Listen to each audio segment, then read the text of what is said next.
बात है जब राजन अपनी बीवी रेशमा और बच्चे चिंकू और पिंकी को लेकर गर्मी की छुट्टियों में घूमने जा रहा था। सब लोग बड़े ही खुश थे क्योंकि करीब 2 साल बाद सब ऐसे घूमने के लिए निकले थे। सब लोग रेलवे स्टेशन पर खड़ी ट्रेन का इंतजार कर ही रहे थे कि वहाँ एक आदमी आया और उसने राजन से पूछा, भाई साहब, आप कहाँ जा रहे हो? जी मैं पहलगाम जा रहा हूँ। पर क्यों? नहीं, बस ऐसे ही। वो आप इतनी रात को बच्चे और बीवी के साथ जा रहे हो ना, इसीलिए रात को ना जाकर आपको सुबह की ट्रेन लेनी चाहिए थी। अरे उससे क्या फर्क पड़ता है कि ट्रेन रात की है या सुबह की? जी फर्क पड़ता है। वो क्या है ना कि पापा पापा देखो हमारी ट्रेन आ गई। अरे रेशमा, तुम बच्चों का हाथ पकड़ो, मैं बैग उठाता हूँ। ट्रेन आकर प्लेटफॉर्म पर रुक जाती है और राजन और रेशमा उस आदमी की बातें सुने बिना ही उस ट्रेन में चढ़ जाते हैं। वो आदमी वहाँ से चला जाता है। राजन और रेशमा ट्रेन में अपनी सीट ढूंढते हुए जा ही रहे होते हैं कि कुछ अजीब सा महसूस होता है। ट्रेन में बड़ी ही शांति और सब लोग सोए हुए होते हैं। देखो तो सबके सब कैसे अजीब तरह से सो रहे हैं कि इनको बिल्कुल ही होश नहीं है। रेशमा और राजन बच्चों को लेकर आगे बढ़ ही रहे होते हैं कि तभी उनके सामने एक औरत अचानक से आकर खड़ी हो जाती है। हे भगवान, तुमने तो मुझे डरा ही दिया। अरे अभी तो मैंने कुछ किया भी नहीं, तुम अभी से ही डर गई। चलो अब हमारा रास्ता छोड़ो, हमें जाने दो। सब लोग अपनी सीट पर जाकर बैठ जाते हैं। राजन और रेशमा एक सीट पर बैठ जाते हैं और उनके सामने वाली सीट पर बच्चे बैठ जाते हैं। कुछ ही देर में बच्चों को नींद आ जाती है और वो वहीं सो जाते हैं। उसके बाद रेशमा की भी आंख लग जाती है। राजन को नींद नहीं आ रही होती, इसलिए वो खिड़की के बाहर देख रहा होता है और ठंडी ठंडी हवा का आनंद ले रहा होता है।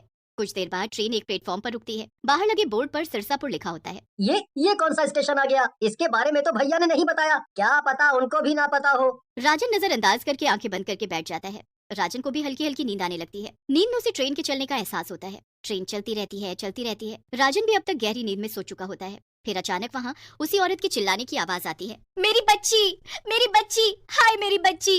उस औरत की आवाज सुनकर राजन एकदम उठ जाता है। अरे क्या हुआ? कहाँ गई तुम्हारी बच्ची?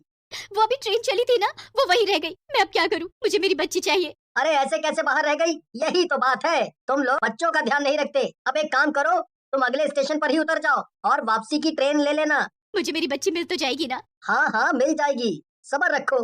राजन अगला स्टेशन आने का इंतजार करने लगता है और उसकी नजर बाहर ही होती है। वो एक पल के लिए भी नहीं सोता। कुछ देर बाद ट्रेन रुकती है। राजन बाहर देखता है तो उसे फिर से बोर्ड दिखता है। जब राजन उस स्टेशन का नाम पढ़ता है तो उसके होश उड़ जाते हैं और उसकी आंखें फटी की फटी रह जाती हैं। सिरसापुर? ये स्टेशन तो अभी होकर गया है, ये दोबारा कैसे आ सकता है? राजन उस औरत की तरफ देखता है तो वो औरत गायब हो चुकी थी। राजन जल्दी से अपनी सीट से उठता है पर वो औरत उसे कहीं दिखाई नहीं देती। उसके बाद राजन का ध्यान ट्रेन में जाता है जो कि पूरी की पूरी खाली होती है। ये क्या? अभी तो यहाँ इतने सारे लोग सो रहे थे, ये पूरी की पूरी ट्रेन खाली कैसे हो सकती है? ये सब क्या हो रहा है? अरे क्या हुआ? आप इतने घबराए हुए क्यों हैं? हमें अभी के अभी इस ट्रेन से उतरना होगा। पर क्यों? पहले ट्रेन से उतरो फिर बताता हूँ। चिंकू कहाँ है? चिंकू वो बस वॉशरूम गया है। तुमने उसे अकेले कैसे भेज दिया? अरे आप यहाँ थे नहीं और पिंकी यहाँ अकेली रह जाती। वो वैसे भी समझदार है, आप परेशान मत हो। राजन जल्दी से वॉशरूम की तरफ भागता है। वहाँ जाकर देखता है कि चिंकू तो वहाँ होता ही नहीं है। राजन घबरा जाता है और जोर जोर से चिंकू को पुकारने लगता है। चिंकू, चिंकू, बेटा चिंकू, कहाँ गया मेरा बेटा? रेशमा और पिंकी भी परेशान हो जाते हैं। वो भी चिंकू को हर जगह ढूंढने लगते हैं। कहाँ चला गया चिंकू? ये ना पक्का उस औरत का काम है। कौन औरत? अरे वही जिसे देखकर तुम डर गई थी। जब तुम सो रही थी तब वो मेरे पास रोती हुई आई कि उसका बच्चा पिछले स्टेशन पर रह गया है और वो यहीं बैठ गई। थोड़ी देर बाद ट्रेन सिरसापुर स्टेशन पर रुकी जहाँ अभी हम हैं और मेरी हालत खराब हो गई और वो औरत भी तभी से गायब है। पर स्टेशन से तुम्हारे घबराने का क्या मतलब है? क्योंकि इससे पहले भी ट्रेन इसी स्टेशन पर रुकी थी। मैंने खुद बोर्ड देखा था, ऐसा कैसे हो सकता है?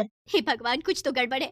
चलो पहले जल्दी से चिंकू को ढूंढते हैं। सब लोग ट्रेन से उतर जाते हैं। वहाँ आसपास कोई भी नहीं होता। फिर दूर उनको पटरी पर वही औरत किसी बच्चे के साथ दिखती है। राजन जल्दी से भागता है। जब वो उस औरत के पास पहुंचता है और उसे आवाज देता है तो वो एकदम पलटती है। उसकी शक्ल एक चुड़ैल की होती है। उसकी गोद में चिंकू लेटा होता है और उसे बिल्कुल होश नहीं होता। चुड़ैल, तुम मेरे बेटे को यहाँ क्यों लाई हो? छोड़ दो इसे। नहीं, ये तो मेरा बेटा है, मेरा बेटा।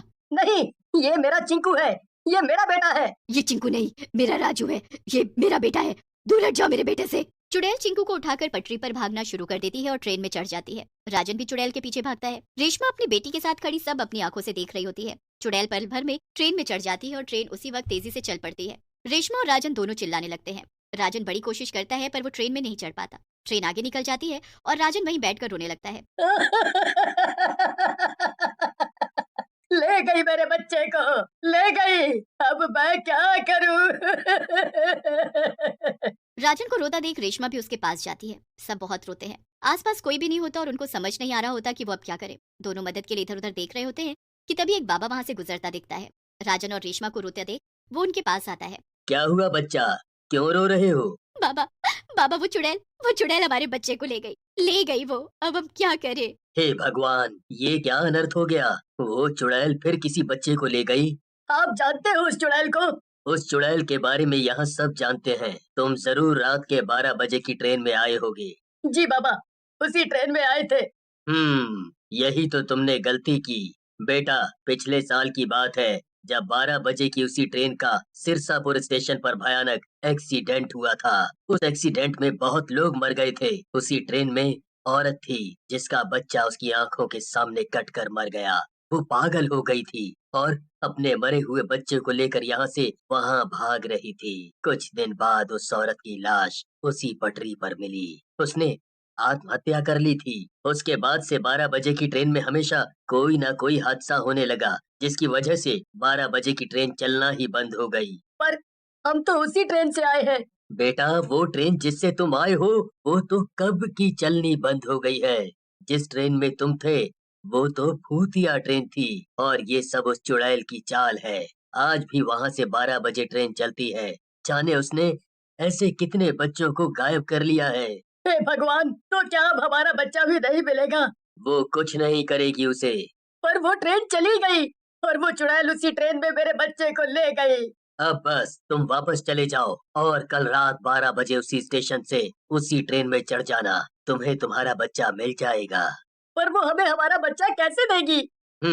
उसका भी तरीका है मेरे पास। तुम एक बड़ा सा गुड्डा अपने पास रखना और उसे शक न हो कि वो नकली बच्चा है। बस अब तुम्हें जो करना है वो खुद ही करना होगा। बस राजन और रेशमा पिंकी के साथ जैसे तैसे वापस पहुंचते हैं और अगले दिन एक गुड्डे के साथ उसी प्लेटफॉर्म पर उस ट्रेन का इंतजार करते हैं। जैसे ही ट्रेन आती है वो उसमें चढ़ जाते हैं। उसके बाद वो अपनी सीट पर जाकर बैठ जाते हैं। कुछ देर बाद वही औरत उनको दिखाई देती है। रेशमा उसे देखकर सब्र खो बैठती है, पर राजन उसे संभालता है। राजन उस औरत का पीछा करता है और राजन के हाथ में गुड्डे को देखकर वो औरत बड़ी खुश होती है कि उसे एक और बच्चा मिलने वाला है। राजन उस गुड्डे को कपड़े में लपेट कर वहीं एक सीट पर रख देता है और छुप जाता है। वो औरत वहाँ आती है और गुड्डे को उठाती है। उसके बाद वो चुड़ैल में बदल जाती है। मेरा राजू मिल गया मुझे।